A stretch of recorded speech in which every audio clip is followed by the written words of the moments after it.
Rise and shine, it's a brand new day. Can and can take the stage, ready to play. Weekdays at 10, the cars on the scene. Coffee in hand, they're living the dream. Question in the voice, got the whole town awake. Bringing fire to the mic, make no mistake. Shows in the corner, spitting out facts. Dropping truth bombs, ain't holding back. Can and can in the morning, feel the heat. From 10 a.m. CST, can take a seat. Live and loud, that break in the mind.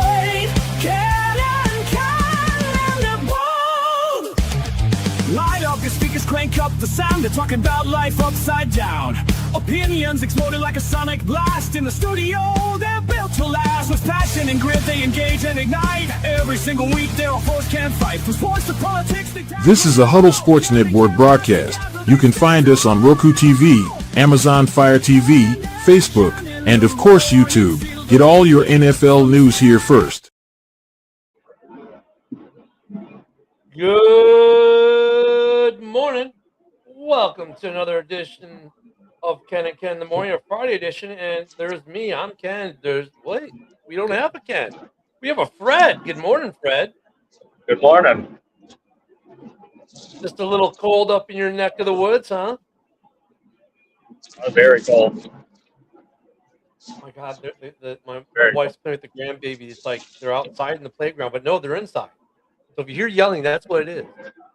So, hey, yesterday we were talking about, can we please get some player movement? And what do we get? More coaches. Oh, look, he decided to show up this morning. Oh, that's because I was just fighting with the doctors because I apparently live in the fucking Twilight Zone. Well, it is New York, so. Oh, dude, this is even fucking weird for New York.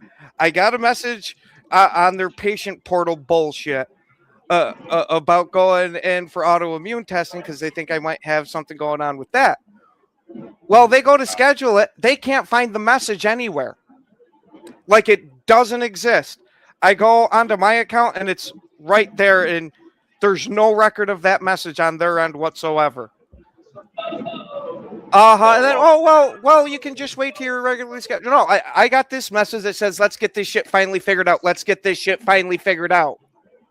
Aye. Well, hey, Atlanta finally figured out their GM position after like 2 years straight or 2 or 3 years of Ian Cunningham getting the interviews. They finally hired him yesterday.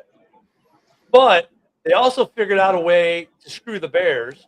I saw that. That was awesome. But the Bears could have blocked it, and they decided not to. They decided to let Ian go. The Bears could have blocked him leaving. They decided not to.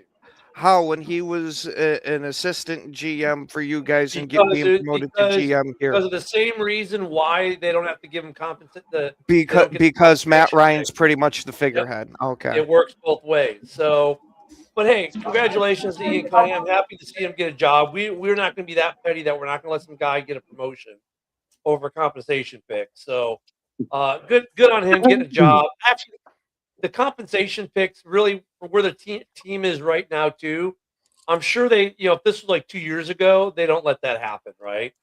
But the way the team is now, they're like, okay, we're okay on picks. We're okay with where we need to be.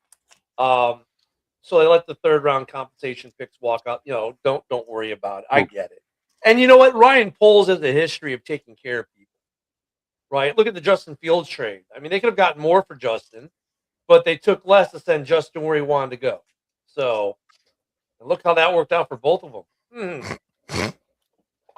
However, that's in Ryan Poles' DNA. He does right by his people. Other than that, no player news yesterday. None that I saw. Did you see any? Player news? No. About Philadelphia is hiring our old quarterbacks coach to now be their offensive coordinator. Yeah, I saw some coach hiring, something like that. I'm so over it. Unless it's a head coaching gig, which Kubiak the day before was linked to Arizona. Yep. Then today's article, he's linked to Vegas. We're at that time where everybody and their grandma is going to be linked to these jobs right now just because, hey, they don't have an official job in there. Oh, my God. Speaking of crazy bullshit, I got another one for you. Hey, real quick, I just got an alert. The bearded Packer fan has been linked to the Arizona head coaching job. Go figure. Didn't even know you were interviewing, Ken. Fucking A. Well, you know what? I think I might take this job. All right, so what else was crazy? So, hold on. So, Yeah. Kubiak has been linked to the Raiders before just this week in the articles, but so yesterday I read a piece. Apparently, the Raiders GM John Spytek actually goes back with Clint Kubiak's dad, and they worked together when I think is Gary his dad, Gary Kubiak. So are we at the point now though where we're judging like the odds of a guy working because his dad's friend's cousin's uncle went hunting with them back in Right. 1978? That's kind of what I was like getting at is we're at that level now where it's like, well, Spytek worked with his dad at one point, and his dad had good things to say about Spytek, so that makes it look, so. In other news, Davis Webb decided that he's going to stay and he's going to take the either the offensive coordinator job in Denver, or he's going to stay on the staff. He withdrew his name from consideration for the Raiders head coaching job. So for the Raiders, this is big news because it's like now it's either Kubiak or bust. Yeah. Wait, Shit. another message. But the Joseph Raiders has are now being been linked to the Raiders head coaching job. I mean, geez, guys, everyone's getting linked. so the Raiders, like, dude, they've been very.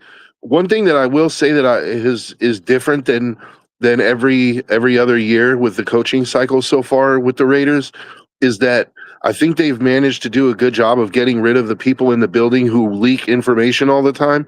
Like the Raiders have been very tight-lipped.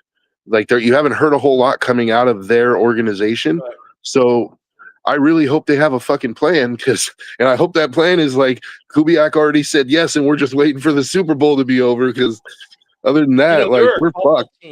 There are a couple teams, Joe, because the Raiders have definitely gotten better at keeping the leaks. The Bears have been really good under polls about keeping the leaks. I have a feeling Atlanta has become very good now too, with Cunningham going there. Yeah, I can't believe we have two teams without a coach, and it seems like both teams want the same guy, and that guy hasn't indicated one way or the other which way he may be leaning. And then whoever loses is like, okay, Matt Nagy, you're up. It's okay. Now for the craziness part. Uh-oh. I have seen a couple of articles now, not just one. A couple that says that the Jets are going to fire Aaron Glenn at the end of this season, and they are going to get John Gruden to come out of retirement just for them in freaking New York. Yeah, okay. There's only one way that I could see that happening, and like let me lay out the scenario for you, and then you tell me, like, because I do think this is one scenario that John Gruden would come out for. If the Jets get the number 1 overall pick this coming year, and they have a chance to get Arch Manning next year, I do think there's a chance that John Gruden would coach the Jets for the chance to coach Arch Manning. I think that only happens if his court case is resolved, and he's not doing arbitration, as we all know, because he went to the Nevada State Supreme Court and they upheld it. Now the NFL is doing 2 years from now. I don't know if his case resolves between this season and or next season. By the end of next season, I don't think it's resolved. In fact, the arbitration case might not even be resolved. Both those guys might still be unresolved cases. Arbitration is so backlogged, but the court system is even worse. I don't know, and I don't think Gruden gives as much as Gruden has fought. I don't think even the chance at Arch Manning. I think he lets that case go through. Well, let's just remember, I don't know. I'm going to give you a little throwback. So you remember 1990s and 1980s WWF, there was a man named Ted DiBiase, and he said, everybody's got a price. Yeah, I get that Gruden is standing on principle. I get that Gruden is standing on principle. That price would have to be astronomical. That's what I'm trying to say. Yeah, but that price would have I to agree. Be like record-breaking times 4. I agree, but do you think that the NFL Do you think that the NFL, if they've already lost in court in the sense that they can't push it through arbitration, do you really think the NFL wants that discovery to get out into the media? Like, I think they're willing to pay whatever it takes at this point to just like they're going to exhaust their They court should options to settle try to with get it. back into arbitration. But if they They should- lose that and it's like going to court, I think they're going to offer him a huge settlement. Well, that's what I'm saying. They might as well just do that then. But that if that court case is active and the Jets come and knocking in that scenario, dude, we're talking like record-breaking times 3 times what any coach has ever gotten paid probably in order to get Gruden out the door. I mean, oh, by the way, I've just been linked to the assistant GM job in Chicago. Man, everyone's getting linked for everything these days in the articles. I'm telling you. Wait a minute. Why do you guys get to work for your team and I got to go to fucking Arizona? Hey, something about dry weather and retirement. I don't know. Good for your back. All right, they talked me into it. Yeah. And you get Marvin I mean, Harrison. Yeah, you get Marvin Harrison Jr. There you go. Yeah, you might have talked me into it. Yeah, see, so, but no, I mean, it's the Gruden case is interesting. I'll just be happy to be done with coaches and talking about players resigning, and we should be in that mode right about now. I am surprised that we haven't seen a single re-signing of a potential free agent yet. I know sometimes we wait, we get a lot, maybe the week or two prior to free agency, but usually by this point, there's been 1 or 2 already. I'm thinking we're not going to see anything till right before the combine. That's what I think you're really going to start to get these players going in with some of these executives, because you got all the executives going there and meeting. What can I say? I am pretty damn good. See, another person trying to say I should be the head coach. I mean, I can understand that. And, and the thing about the combine, and, we'll talk about that as it gets closer, but I'm waiting to see whose stock is going to rise so much that someone's going to, gleefully waste their first round pick on it when the guy's going to be a complete bust. It happens every freaking year. I did see this one. The Jets trading the Bears for their number 1 pick, for their first round pick. Why? Yeah, because they don't have a pick in the first round. No, it wasn't them. No, they're not the Jets. The Jets have lots of picks. Who was it? No, it was someone else who doesn't have a first round pick this year. It wasn't the Packers, because that was. I was going to say the only one I know. It was some weird deal, like they were going to ship the Bears their first round next year to get the first round this year plus additional. I'm like, yeah, no, man, that's because it's already the bad link. I can't remember what team, whatever team. It's one of the teams that doesn't have a first round pick for whatever reason. Maybe it's Atlanta or something like that. Anyways, they were going to trade the Bears for their first round pick this year, which is what, in the 20s, for their first round pick next year, plus like 3 additional picks. I'm like, dude, that ain't. I don't see that. That's some Bear fans' wishful thinking. No, I can't. Yeah, I mean, it was just one of those. I mean, we're already starting to see some of these bad trade links that people are posting, like these little scenarios every day. Ooh, new trade destinations for DJ Moore. Like, dude, they ain't trading DJ Moore. Dude, I'm waiting for it to come out. Oh, Green Bay's going to tag Dobbs and they're going to trade him for a first round pick. That's the type of nonsense we're fucking first round pick. Oh, it's one for him and one for his cap. And then remember, and remember, Ken, all the people right now are saying, yeah, Dobbs needs to go. It's a good thing they're not going to re-sign him. Also become Dobbs the best receiver in NFL history, people. No. I will have the same stance that I've had the whole time. Dobbs is up and down. When he's on, he's damn good. When he's off, he's damn bad. I mean, but here's the sad thing, though. I mean, and Ken, you have to admit this is kind of sad in a weird way, given what you just said. He is your most productive wide receiver by far. Again, up and down there. Jaden Reed was the one a couple of years ago. He was the one this year. Yeah, I mean, look. I mean, it's the operators. That's the way you guys operate. I get it, but I mean, he's your most productive guy. And they're like, yeah, we're not going to re-sign him. And who knows? Maybe Golden steps up, right? This year. That's what I'm thinking. Is it's now time to shoehorn him in. I mean, he had the good playoff game against the Bears, or I should say good, but decent. I'd say that was a decent performance considering his year. I mean, he should have been doing stuff like that all year. It wasn't a he didn't have over 100 yards in that game. He had the touchdown, and that was a nice touch. Minus that touchdown catch, he didn't do anything special in that game. So I mean, okay, you take that little glimmer that you got in that playoff game where you had a pretty decent game. It's like, is that enough to say, hey, Romeo, play the dude? It's because of two more things added to it. He has shown the flashes there during the regular season too, because he's had a couple of big time catches during the regular season. And also, when you go back and watch the tape of it, he is constantly, if not wide open, and they just Mooney. They have him buried on the depth chart right now. So he's Darnell Mooney 2.0. Okay, but Darnell wasn't a number one either. I don't know. It'll be interesting to see what happens. That's one thing that's going to be interesting to watch, I guess, in the offseason. Apparently, you guys are going to be my assistants. Yeah, okay. Not happening, Andrew. Sorry.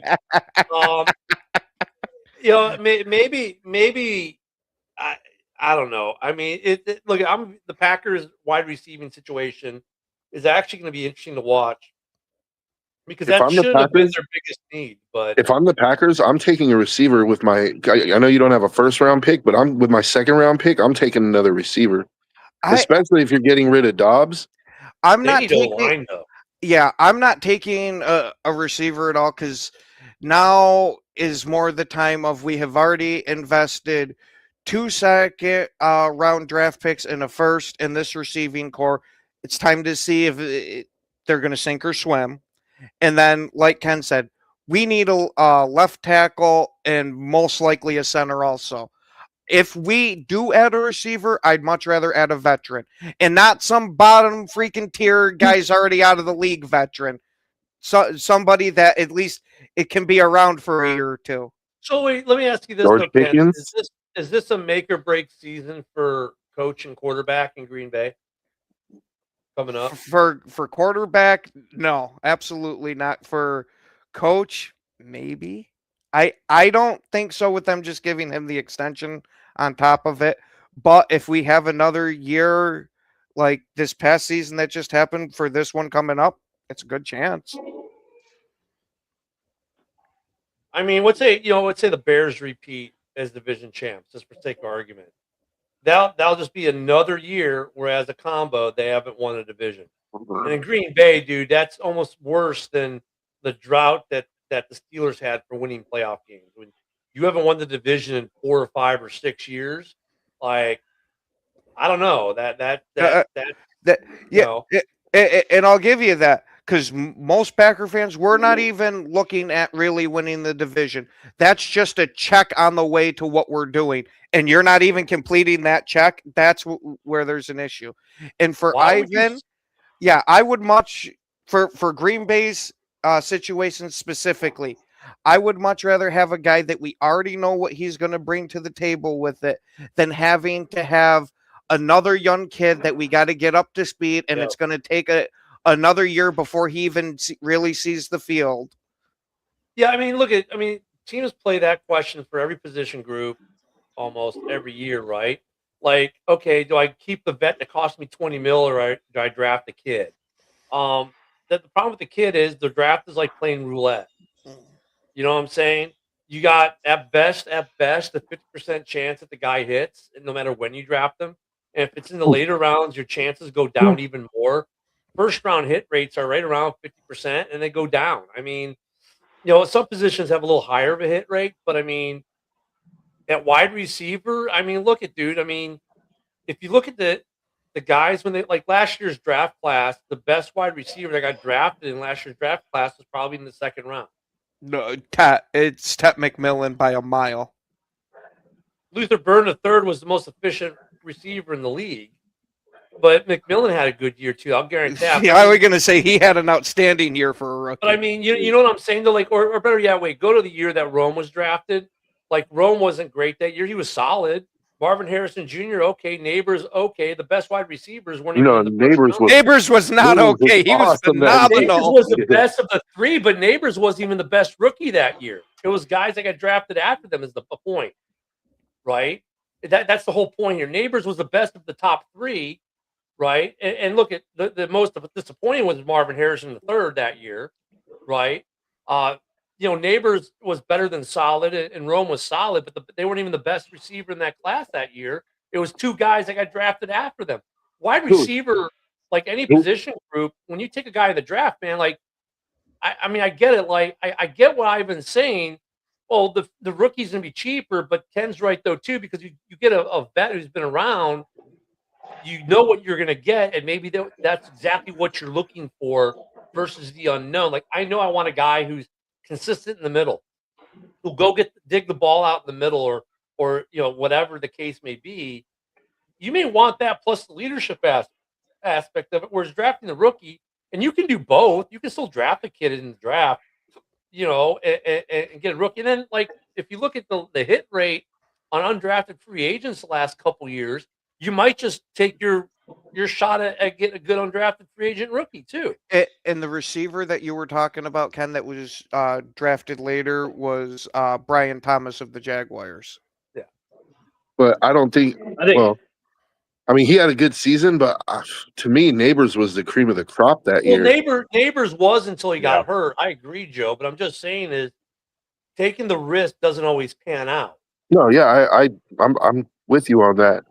I was just like, because when you said that Neighbors wasn't the best of that rookie class, I was like, who was better? I'm trying to think who was better. I think this is one of those that the other guy had better numbers, but the eye test shows you that Neighbors was the best. I mean, Maybe so. Neighbors will be better in the long term, right? But I mean, it's like the hit rate on these guys is pretty low overall. The fact that all three, Marvin Harrison Jr. has gotten better. Rome had another solid year.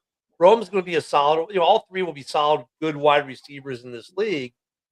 But if you don't have the first round pick, like if you're the Packers, you don't have a first round pick. So the wide receiver question mark now goes, okay, you've got to go to later rounds. And look, I mean, the Bears got a good one the second round this year. Apparently, Ivan thinks you don't even get to be my assistant. You're an equipment manager or cheerleader. Damn, I'm telling you. Hey, I'll say this: there's a receiver out there. He's going to be available. He could potentially be available around the third round, and I really think he would go well on the Packers wide receiver core. His name is Zachariah Branch from Georgia, and Is this guy a possession hands guy? go look at his tape, man. Like he's projected somewhere. I mean, I see him in the mock drafts. He's like picked in the third round. I think he could go higher than that because he has a lot of potential. Yeah, But I get what Ken's saying though. Like, look, Yeah, I don't need a big. Yeah, I don't need a big play Packers don't guy need a or burner. something. They don't need a guy who can run go routes. They need a guy who's like Tom Waddle, who's going to go in the middle of the field when you need 6 yards and make that hard catch, and the ball's going to stick to his yeah, hand. I understand that. 6-yard catch. Yeah, There's another guy. I really want the Raiders to take him. His name's Jacoby Lane from USC. He's 6'4". His only knock is that he doesn't have elite burner speed. He runs like a 4.5, but this dude is like amazing at high pointing the ball. He's a red zone threat. He had like 8 touchdowns last year at USC. A guy who's 5'9" is going to get the ball in the middle of the field and not get and make those catches. Oh no, I want a monster for that. Give me that 6'4", 6'5" possession guy. The 6'4" guy is always the guy you're looking to be your 1 or 2. That's not what the Packers are looking for. They want that guy who's a third down receiver, who's 5'9", 6 foot, 6'1", and just I mean, Jerry Jeudy might actually fit that role, even though he doesn't fit it. But I mean, if he can hold on to the ball, that's the problem with Jerry Jeudy. They're looking for that guy who's got sure hands, may not be the prototypical wide receiver, but is like a Julian Edelman for them. That's what they're looking for. A Julian Jacoby Edelman Lane is more of a prototypical X, but I actually think the Packers. I think the problem with the Pack, and it's just my opinion, so you guys are free to disagree. But I actually think the problem with the Packers wide receiver core is they don't have a legitimate number one. I think they need a legitimate number one, and I think a guy like Jacoby Lane would go a long way. 6'4", runs a 4.5. He's a good possession receiver. Well, that's Golden for them. Golden's their projected number 1. That's why they took him in the first round. He's their number. That's the guy they want to be their number 1. They need the hands guy to go with them. Well, no, he is definitely a hands guy. He can catch for shit. Now, he is projected to hopefully be our number one receiver. As of right now, Watson is the number in the one first round. receiver. First You're wide not getting receiver in 20 years you took in the first round. You're not getting an argument out of me. That's what I'm hoping to see next year. I'm hoping that even though he's a short bastard, that he can be like what you said. He'll still be moving the chains, getting the 6-yard routes, but with the added bonus of he can also do the 40-yard routes. Here's the thing, man. If you're a Packers fan, you're looking at the rest of the division, you're going, God damn, we have the worst receiving core in the division. Legitimately. Like, you guys are really good at other things, but your wide receiving core is legit worse in the division. Yeah. And it's like, and you know what? They might be looking at tight ends too, because you have 2 good tight ends, but one's hurt a lot. It's like, So, I mean, but one only got hurt once. But can I throw this out there, though? What's the difference between Green Bay's receiver core and every other receiving core in the division? Every other receiving core has a number one. A legit number one who is undoubtedly the number one. Hi, everybody. A couple, maybe 2 legit number ones. Except for Chicago. I was just going to say, except for Chicago, because you could argue that Rome and DJ could both be the number one. But, like, the Green Bay doesn't have that. And so that's why I think they need to go get that. That's why I said, if I'm them, I want them on a rookie contract. Yeah. I agree with you, Joe, because, like, we need that third down wide receiver. That wide receiver that we can depend on, that throws on the third down. Third down Brown. Yeah, exactly. Like, St. Brown is a perfect example. When the Lions are in trouble, they throw it to him on third down. They get a first down off that. Well, one guy that's going to be a free agent, I don't know if the Bears are going to resign, that'd be interesting for Green Bay, is Zach Ayes. But his problem is he's had some drops, but the good dude also makes some clutch plays. So, I mean, Green Bay, those are going to look at a guy like him, and they're going to kick the tires at guys like him, because it's a step up from some of what they've got on that roster. I was kind of hoping that, it didn't happen, obviously, because they came to an impasse and, they extended his contract. But when Washington had their issues with Scary Terry, he was a very viable option, and Green Bay actually kind of kicked the tires on that. And check his price. It was probably outpriced because they wanted to keep him. But, like, that was the type of wide receiver that would have been great in Green Bay. Well, let's see if Green Bay is willing to spend money on a free agent wide receiver as well if they go that route. Because Isaac, you watch college ball. Yeah, Isaac, you watch college ball. Before you just came on, I was telling Ken, the Packer fan, that I thought a good mid-round pick at receiver for you guys would be Zachariah Branch from Georgia. Oh man, he was a USC and he was killing it. Like, he was special teams and a great wide receiver with speed. But Ken, the Bear fan, was arguing that you guys need more of a possession receiver. But I don't know. Like, in your opinion, you got to see Zachariah Branch play. Do you think he can be the possession receiver that you're looking for, or is he more of like just a speed guy? I kind of like him because, like, he can be a Randall Cobb for us, you know what I mean? Which is, Randall Cobb in his prime, not obviously Randall Cobb now, but but he's actually, he kind of fits our mold because we do have some speedy guys, to catch. But I think you guys are going to be surprised about Matthew Golden next season because they have a lot of plans for him coming up. Obviously he didn't get. I mean, people are saying, "Oh, he's a bust," blah blah blah. But people got to realize there's a pecking order in Green Bay. You know what I mean? You're not over jumping. Isaac, I wouldn't say he's a bust. Look, his first year was disappointing for being a first round pick, but I give him 3 years before I call him a bust. I mean, there's a lot of people that are. But, I can send you a video. But Isaac, let me caveat this real quick, right? We've heard this from Green Bay fans every year about how great this receiver is going to be or that receiver is going to be. So, I mean, I don't disagree with what you're saying, but you got to understand, people are going to take that as with a grain of salt. Yeah. But, like, college people that watch college, like Joe and I, saw how good Matthew Golden was for Texas. You know what I mean? Yeah, I get And, it, but like this year was a bad year, bad rookie campaign for him. He didn't have for a first round pick. He had worse numbers than guys taken in Yeah, lot but later like, rounds than he went. I mean, so when you say that, they're gonna be like, "There's a grain of salt there," because yeah, we've heard yeah, it but the before. true people that watch football and study game tape can see Matthew Golden was open on a lot of his routes, and there's game tape that shows it, that evidence. But Love doesn't look his way because the play calling is going towards Christian Watson, going towards Dobbs, Yeah, I mean, going I through get that. Wicks. You I'm know what I not. mean? I'm just saying there. People are gonna take it with a grain of salt though, because we've heard that before coming out of. But Yeah. this is also where I kind of wonder. Yes, Dobbs is a good receiver, but I think this could be one of the addition by subtraction, not because Mhm. he was bad or anything like that, because it reduces the number of mouths to feed. Yeah. I mean, Dobbs being gone will Ah, definitely elevate Golden, you know? I mean, I don't know, man. I don't know if you ever have enough mouths to feed though in the receiving core, because if you got a good quarterback, which you guys do, then that's not an issue. Like, Let me give look you at let me like give you an look at Caleb. Like, look at the ball distribution in Chicago. Yeah, DJ Moore's numbers are down. Why? Because he was feeding Zacchaeus. He was feeding Rome. He's feeding you know, Luther. He's feeding Cole. He's feeding Colston. He's feeding running backs.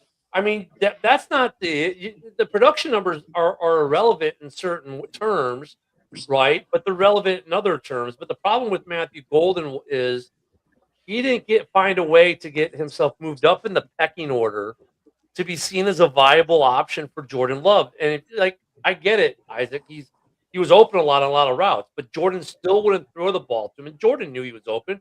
He's cognizant. He's aware. What was the reason why Jordan's not giving him the ball when he's open on a go route and is going 30 yards shorter instead? So I mean, well, I there mean, if you know what if a I'm qu- saying though? Like, if you're yeah, open so much, then your quarterback should be fine. But the fact that your quarterback is still not giving you the ball, okay, what's the real issue there? I get that. Yeah, is But that a like, you quarterback or know, receiver? when a quarterback is not looking your way, right? You know what I mean? Like, I don't care how open you are. You could be wide the hell open. If your quarterback is looking the other way, there's no way they're gonna find you. You know what I mean? Like, No, and with our O line, they're Is it- doing game hey, tape, hold though, on, dude. hold on. Let me finish. Let me finish my point. When your O line is not helping you out, you don't have you have a split second to decide where to throw to. You know what I mean? Our O line had many issues this year on I mean, protection.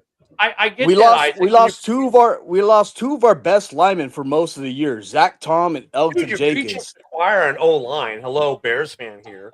Yeah, then you should know about what that I'm talking O-line. about. Uh-huh. I mean, but Isaac, though, it's like I get what you're saying in the game, but dude, they watch game tape, and after 4 or 5 games of seeing he's open all the time, they still didn't make an adjustment to get the ball to him, even though they could have. So I mean, there's probably something else there. I'm not discounting anything you said there at all because you're Mhm. right. But dude, the other piece is if Jordan, if he was open in all these games all the time, then why didn't Jordan ever try to make an emphasis to get the ball to him when he knew, oh, he's going to be open and just put the ball up because he knew he's going to be there? There's a Because trust the plays- issue there between Jordan Yeah. and Golden. There's a trust issue there, obviously. It's not Yeah, just the that's exactly what I was going to it's not say. all just the offensive line because, dude, if you know the guy's consistently open, you'll Mhm. find a way. And they didn't even try to find a way. So, I mean, there's probably a trust issue there or something else that we're not seeing.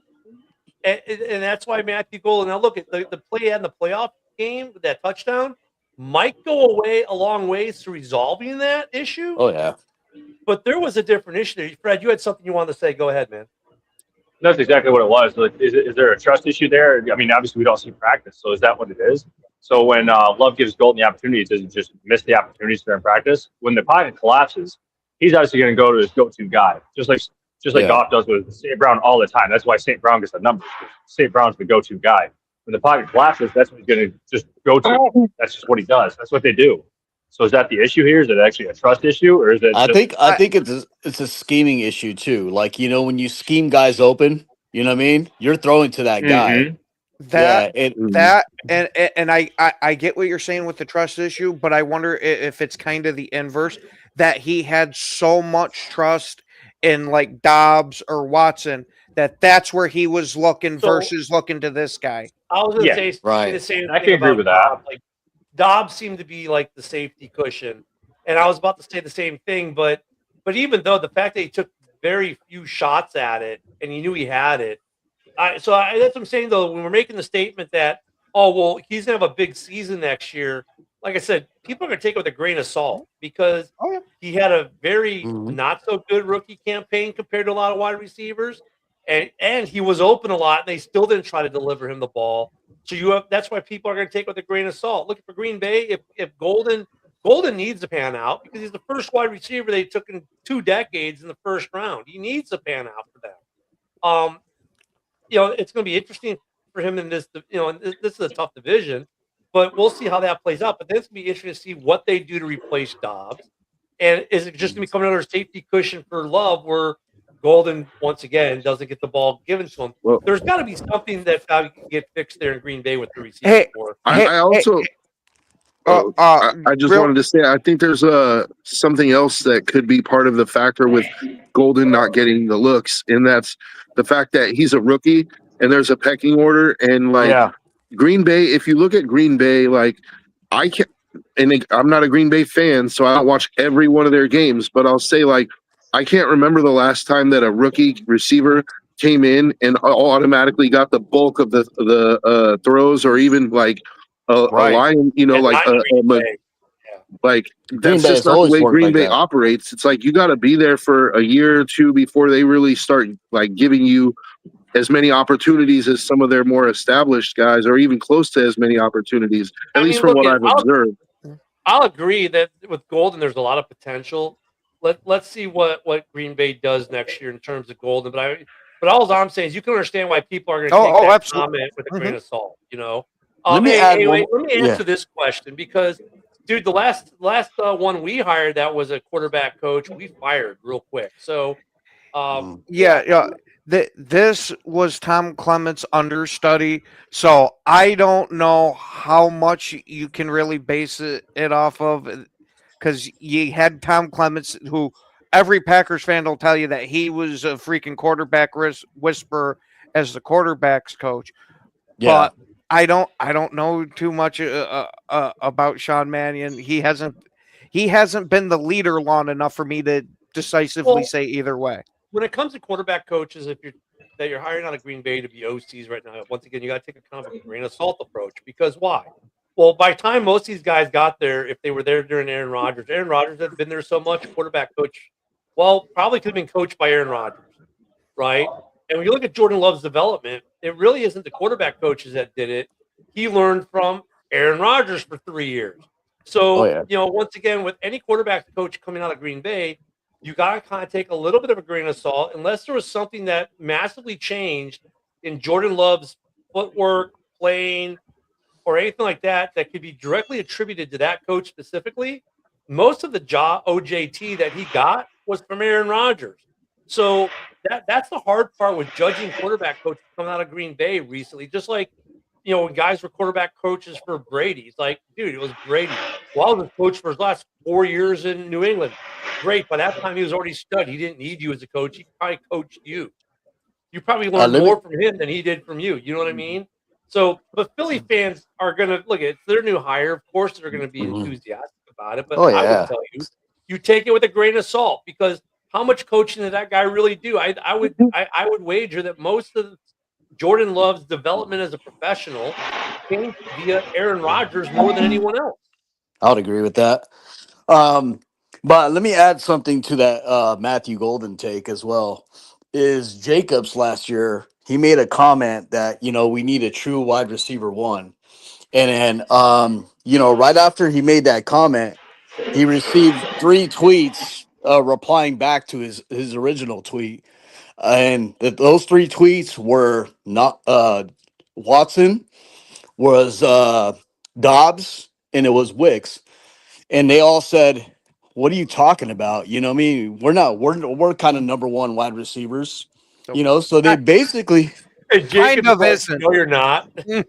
Yeah, they're not, but they took offense to it, right? Yeah. So this is why these wide receivers don't want to be ignored on the field. Right. But I mean, dude, if your teammates say we don't have a number one receiver and you're on that, you're going, what the hell, man? I mean, I can understand that, but Yeah, but I look, mean, this is why Golden has to go through that pecking order, because these wide receivers think, hey, we should get the ball. You know what I mean? And like it's creating some little tension in the locker room. Like, they were kind of hitting back at Jacobs, be like, hey, dude, but you know we're what? here. Jacobs wasn't wrong though either, though. I mean, No, no, Yeah, he he wasn't wrong. Yeah, he wasn't wrong at all. yeah, look, I'm waiting to see some player movement, man. I'm tired of hearing about coaches and front office people. Kind of It's a like, kind of a tone deaf take from Jacobs, though.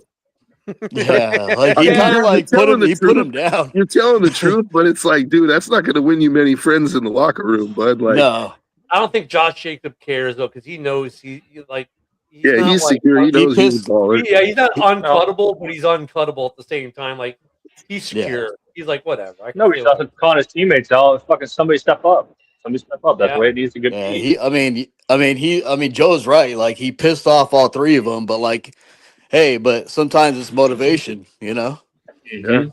Somebody has to be a leader. Somebody has to step up. Yeah, like Shaq. But, you know, Shaq does this like, all the time. Shaq, on that it's show funny. NBA on TNT. Oh, go ahead. JB's making fun of Dobbs' helmet, which we do a lot on this show. Yeah, But you know what's funny? For as big as the moon orbiting the planet is, that is his helmet. yeah, He's open quite a lot. yeah. I mean, how He's a you good miss route Dobbs- runner. How you miss Dobbs in your coverage with that big ass helmet moving around is beyond me. But people do. I mean, that's what makes it kind of perplexing that they're like Green Bay's like, yeah, we're walking away, we're moving on. But that goes though to the other problem Green Bay has. They don't like to pay receivers money. So like Ken, when you were saying earlier, bringing a veteran, like dude, if Green Bay brings in a veteran, it's going to be the middle of the road, not much money guy that Green Bay fans are going to sit there and go, I am totally fine if it's a middle of the road guy. I don't want some dude that's already got 1 foot out the door of the league, like for the veteran guys that we "Oh, that's have what been you're going bringing to in. get. The good, they're not going to pay for the good wide receivers. Oh, They're gonna pay- yeah. I don't want some big name, high priced receiver. So, I- so you wouldn't want George Pickens even if it costs you 30. Let me rephrase that. If it's George Pickens, that's the guy I want. Anybody else? they're not Yeah. gonna do that. What pissed me off was like how, I mean, when it happened, how cheap AJ Brown, got taken from the Titans. Like I was like, Green Bay could have made that move. I am all fucking there with you, Isaac. Yeah, as but soon as I yeah. thought I was problem with pissed. that, Isaac, is Green Bay could have made the trade, the draft pick, sure. But Green Bay doesn't want to pay that money. That's the problem. They don't want to pay wide receivers that money.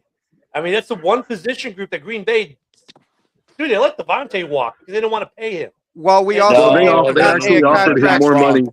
That's They wrong. offered him more money than Yeah, the we Raiders did. offered way more than the Raiders did. He wanted Yeah, to now go that I home. think about it, That's why. that is true. But okay, that's Yeah. one case.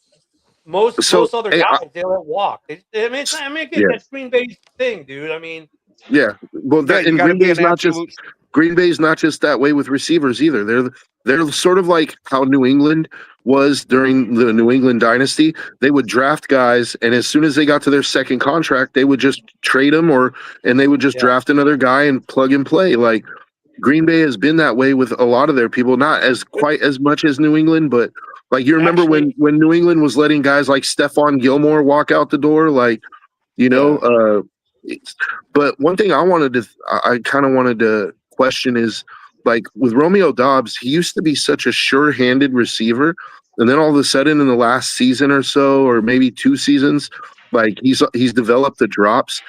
It makes me wonder if maybe the concussions have like done something to his hand-eye coordination where You might really be onto something with that, Joe. Yeah. Because especially that concussion that he took in the playoff game against the Eagles, I wouldn't be surprised because he got driven through the ground with that one. Yep. it's You know just what, something maybe that what occurred to it me, like it would explain why all of a sudden he's not, because before that you would be hard pressed to find like Romeo Dobbs dropping balls, dude, like, and then all of a sudden now it's like he's dropping 50% of his balls or something like think that, you know? I think that you've got a valid point there, and also I think the way that Jordan Love delivers the ball in tandem with that, because Jordan Love does not deliver a soft anything. Oh, fuck no. everything he he's- does, He's learned from the Packers quarterbacks. Whip that sumbitch out there. everything he Yeah. does, no matter if it's 2 yards away or 50 yards away, he tries to make it a speeding bullet. And that's one thing that Jordan Love needs to understand is when to finesse the ball instead of just speed the ball. But Mhm. the other question for Green Bay that's more interesting to me than them releasing Dobbs is, are they going to get to keep Malik Willis as their backup, or is he going to go somewhere else? Nah, Like, he's getting that's the started player money who- somewhere. That's the one I Yeah. want to see. That's going to be interesting. Yeah, Malik Willis has been getting a bit of looks. Granted, that there's only so much looks you can give right now because of the tampering bullshit. Right. Mhm. But he has come out and said, and granted, you got to take it with a grain of salt because it's a player making a statement. But unless he's guaranteed a starter job somewhere, he does not want to leave Green Bay. He would prefer to come back. Yeah. That's again, you got to take it with a grain of salt because you always want to make sure you got yourself a nice warm home to go to. And you wouldn't expect him to say any different. But I think if you were like, I think he's going to get an offer somewhere. Like, I really do. So And do I mean, I could see if Arizona doesn't want to run it back with Jacoby Brissett, I think Arizona could give him a shot. Like, why Mhm. not? They're Look, I looking to like- get rid of Kyler Murray. Like, JB, to answer your question, I don't think he played a regular season game all year. It's a practice squad guy. Not even a good one. But I mean, there's a, So Willis there's a has got an couple opportunity to teams. play though. I mean, he's got the opportunity. With, he was I think there's a couple of teams out there that would. would give him a shot. I think the Jets might be willing to give him a shot. Yeah. Oh, I don't want to see him have his career ruined over there. Yeah. Well, I mean, Yeah, this is quarterbacks go to die. I get what you're saying, but like, it's not like the Jets are completely devoid of talent. I mean, they're going to lose Brees Hall, but Garrett Wilson is a nice piece, man. Yeah. He's been Brees been Hall, dealing with that's the another injury one. bug though lately, like Garrett Wilson. You know. I mean, but Brees Hall being a free agent, I wonder if he makes it to free agency because the Jets don't have much to hang their hat on at all, and he's one of the things they do. I wonder if they let him get to free agency, or are we at the point where, hey, Aaron Glenn, sorry, for your first head coaching job, we're tearing the whole team down, and then we're going to fire you as we rebuild it. I wonder if that's what's going to happen. Well, if I'm the Jets, I'm going to go look at the Rutgers running back this year and see if I can pick him up in the 7th round to go ahead and replace no Brees shit. Hall. No You shit. know, like, I mean, these You know- running you know- I think they let Brees Hall walk because running back is replaceable. Like, they'll find a guy in the late, and the Jets have so many draft picks this year. Like, I think they'll find a guy. Is Steve Wilkes, dude, the number one hire one and done? Like he seems to get hired for 1 year, fired. Hired for 1 year, fired. Hired, like, you know, he's I like always doing look- his you know, making it's his rounds. Hard, like, it's hard to have a head coach 1 year and then fire them. Like, it doesn't. But I say this, and then we look at what happened with Ben Johnson and Mike Vrabel. But I think they're more of the exception, not the rule. Dude, when you get a new head coach, it takes a couple years to really, you know what I'm saying, get that thing solid. And it also depends on where you are personnel-wise. I mean, let's face it, most of these guys, when they get hired to a team, their personnel situation is just garbage. You know, everything's been garbage. They got to rebuild it, and the guy gets hired. And they were a garbage team the year before. And that first year, more than 50% of the time, they're still garbage. And then it's like, okay, we're going to fire you right away because you didn't turn it around in 1 year. Because goes, well, look what Ben Johnson did. Yeah, Ben Johnson came into a team with a loaded fucking roster full of talent. You know, not every coach gets that. When you look at what happened with the Raiders, or maybe not the Raiders, but like you look what happened with New England. He had some talent, but not the amount of talent that Vrabel had this year. You know, like those guys. I mean, these one and done. I hate the one and dones. Like, Actually, I think the Raiders are a good example. I think the Raiders are a good example because Pete Carroll came into a situation where there wasn't a whole lot of. I mean, you have a couple of players. Like you really need a lot of work. Like I can be honest about that. Like the Raiders roster is not up to par. Like they had a lot of veterans that they brought in for 1 year deals to just fill positions and yeah. I think you're what it giving these is guys is you're giving these coaches. guys 5-year contracts when you sign them as head Yeah. coaches. You're giving them 5-year contracts. Why are you keeping the guy for a year, firing him, and then paying him for 4 years? He's not going to be there. Like, you should at least, like, if you're going to pay the guy for 5 years, you should give him 2 or 3 years minimum to see if he works out. At least 2 to 3 years. I mean, it used to be you used to take a coach 5 to 6 years to really get their systems ingrained and everything else. I mean, Right. 1 year is like, why? You're just wasting money at that point. You know, look, if you want a bridge coach, there are 5, and you're an NFL exec, there are 5 guys on this podcast will happily take a 5-year contract. You can fire us after a year, and we'll happily do it for you. I mean, you might as well do that at that point. What's the point of hiring any of these guys anyways? I mean, shit, you might as well just hire one of the 5 of us and say, hey, just don't fuck it up for the year. We're going to fire you and pay for 4 more years that you're not going to be here. All right. Well, fuck it. I'm already wearing the headset. Let's go. I think what coaches it do. makes no sense to me. It makes about as much sense to me as Bill Belichick not getting in the Hall of Fame. I think what it is that instead of like coaches like eager to get hired, they don't ask what the game plan is. Hey, what's the game plan? Do I get draft picks? Do I get to build a team, or do I have to just expect results right away? Instead, they're going like, oh yeah, hire me. I'll do this. I'll do that. You know what I mean? Yeah. I mean, that's probably part of the process. But speaking of Bill Belichick again, real quick, there was a video. The guy's obviously a Pats fan. He did yesterday, and it's not bench warm. It's some guy I'd never seen before. But he had this whiteboard. So if you have 2 Super Bowl rings, you're in the Hall of Fame, and you have 6, you're not in the Hall of Fame. If you have the most wins, if you have 100 wins in the playoffs, what it was, but if you have 222 wins in the playoffs, the guy's going to say, you're in the Hall. You're not in the Hall of Fame. Then he went through the whole list of everything. Like, Is that the one I sent you? this guy's little reel made the NFL Hall of Fame selection committee look worse. I mean, because he really exemplifies how Bill Belichick, he compared him to every comparable for coaches that are in the Hall of Fame for most wins, Super Bowl wins, playoff wins, Super Bowl appearances, all of it. Bill Belichick is number 1 in every category.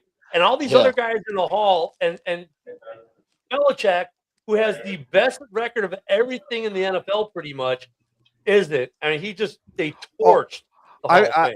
I've got a beautiful analysis for you. They fucking did all this with Belichick to shame him and all that nonsense. All they did was make people sing Belichick's praises higher. You tried this shit for performative bullshit, and the only thing you did was weaken your own side. I don't get.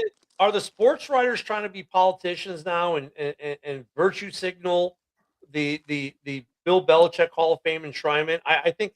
I mean, it's like, dude, come on. Like, we see how good virtue signaling is working in American politics. Do you really think it's going to work in the Football Hall of Fame voting? I mean, all you did is got yourself fired. Did you hear what Bill Polian said?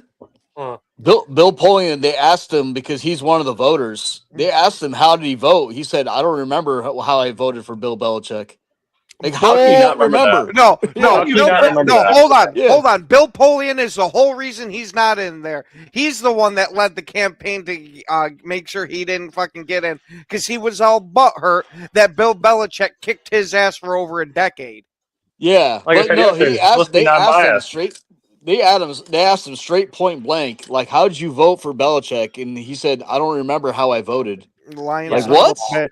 He's lying. Yeah, you should be kicked. You should be kicked out of voting for that. You know what I mean? I don't care how senile or old you are. You know, if you can't remember how you voted 5 days ago, then you certainly can't remember the accomplishments over the course of Bill Belichick's career. Obviously, so you are unqualified to be voting, sir. I was listening to a radio show too, and they were talking about this. Then, if Bill Belichick can't get in first ballot because of the cheating scandal or whatever, and that's what they're kind of basing it on, then what about Brady? Does Brady get the same? You know, I brought up the same exact thing, Isaac. Dude, if Brady's not. Are you going to do the same thing to him? Because if you do, that makes the Hall of Fame completely and utterly worthless. Because if there was ever a first ballot guy, it's Brady. And you know who I really feel sorry for in all this is a guy like Drew Brees, who is a deserving first ballot Hall of Fame. But his Mhm. Hall of Fame enshrinement is going to have a cloud over it because it's Belichick.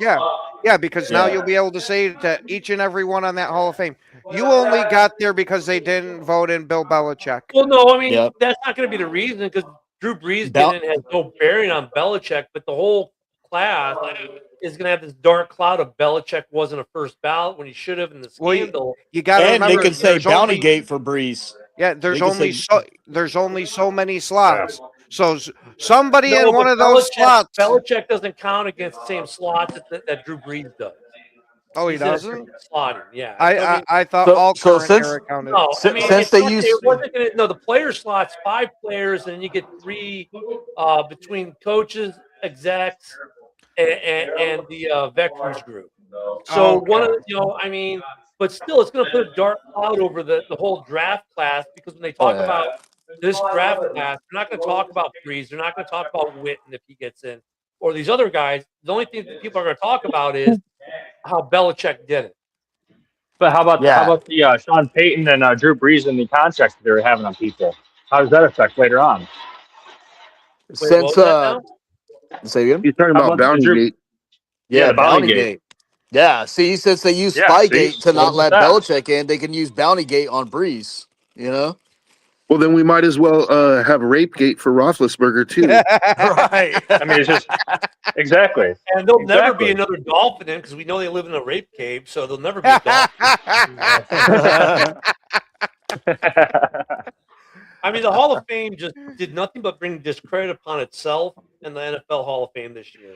And it's that's a sad joke. because Mhm. Belichick, love him or hate him, the numbers support it. I mean, the dude, all-time winningest coach in NFL history in terms of Super Bowls, playoff wins, Super Bowl appearances, all these kinds of things. And like, you're not getting him in. I'm like, really? And then for Polio, I don't remember how I voted 5 days ago. Bullshit. So I bet if I asked you, you voted for president over a year ago, you remember. You know, that It's unlikely answer- too that Belichick had anything to do with that. I mean, it's not like he went to the equipment guy and was like, "Hey, take half pound out of that ball," you know. And Brady went on many different like podcasts and media, like everybody was trying to say, "Oh yeah, you won it because of Brady." Brady's like, "I needed Belichick to win all those." Well, Mhm. people forget that the first more than a couple of his Super Bowls were won on the back of the defense, not on the back of the offense. And that's Belichick. I And mean, people- I'm sorry. The Hall of Fame just really Screwed the like booch. watching NFL honors is going to be hard because it's going to have that whole cloud of this Belichick scandal now. And Mhm. it's not, and it's going to be the opposite. It's like what Ken said. People are going to be like, "Why is Belichick not in?" The NFL doesn't have a good answer. And The Hall if of people Fame want does not to, have an answer. if people want to question Belichick's history or basically his accomplishments, go ask Bill Parcells about Bill Belichick. That Oh, the award yeah. shows was that next Wednesday or Thursday. Hey, I just wanted to throw this out there. There's a saying. There's a saying in this Jewish religious book called the Talmud. The best revenge is to live well. Right. As we speak, Bill Belichick is a multimillionaire Oh, with yeah. 6 Super Bowl rings, and he's balls deep in a 25-year-old girlfriend. I think he's winning at life, dude. Oh yeah, no, yeah. There's definitely- I mean, I just I want to say, we like, need to get a counter. We need to have a counter up for how many times Bill Belichick is mentioned during the NFL Honors Award. I bet he's gonna be mentioned more than a few times. And by I bet, people when they accept stuff. when one day, heaven forbid, when he passes away, there's going to be something named at the Patriots Stadium about him, either the field yeah. or the locker Sure. room, or He'll have a statue. He'll have a Yeah. statue. Yeah, he'll probably if have a any- statue. I was gonna say if any guy deserves a statue, I think it's Belichick. I mean, Yeah. it's I could see Yeah. them putting one of Tom up though. well, Yeah, they've already got one of Tom, but yeah, Oh, they it's do? great. I'm not surprised. Yeah, there's one of Tom up already. That went up the day he left, I think. Tom with his Botox face. I mean, And don't worry, there's an extra shine on the crotch of it too from all of them cupping them. Hey, don't you talk about my owner like that. Fuck you. Hey guys, we're out of time. We got JB up here in about 45 seconds. Thanks everyone coming on. Enjoy the weekend of watching the flag football game that is the Pro Bowl. I won't be watching.